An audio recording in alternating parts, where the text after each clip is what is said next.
बिस्मिल्लाहिर्रहमानिर्रहीम। मर्द अपनी बीवी की मैयत यानी अपनी बीवी की जो चारपाई है उसे कांधा दे सकता है? बिल्कुल जी, मर्द अपनी बीवी के जो है चारपाई को कांधा दे सकता है, इसके अंदर कोई हरज नहीं है। और मर्द जो है अपनी बीवी को जो है कब्र में भी उतार सकता है।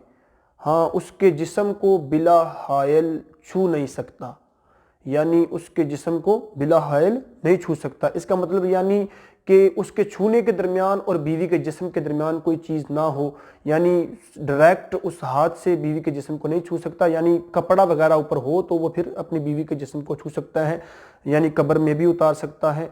ये मसाला है। और इसके साथ मसाला ये है कि पूछा गया है कि कब्रिस्तान के अंदर अगर बंदा जाए तो किसी अजीज़ की कब्र, बंदे के रिश्तेदार की कब्र जो है वो कब्रों के दरमियान में हो, यानी उसके जो है दाएं बाएं भी कब्रें हों तो वो कब्र थोड़ी दूर हो।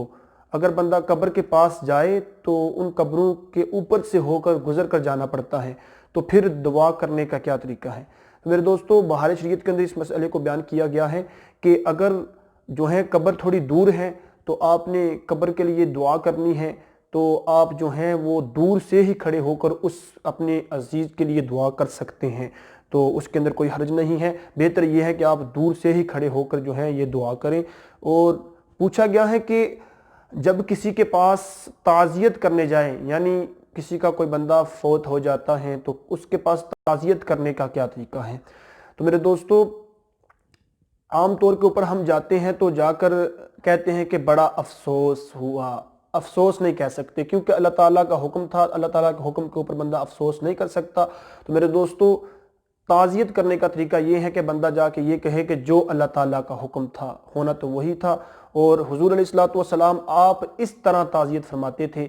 आप फरमाते थे कि जो अल्लाह ने दिया था वो अल्लाह ने ले लिया, और हर चीज़ ने एक मकर्रा मियाद तक रहना है। हुजूर अलैहिस्सलातु वस्सलाम आप इस तरह जो है ताज़ियत फरमाते थे जब किसी के पास जाते।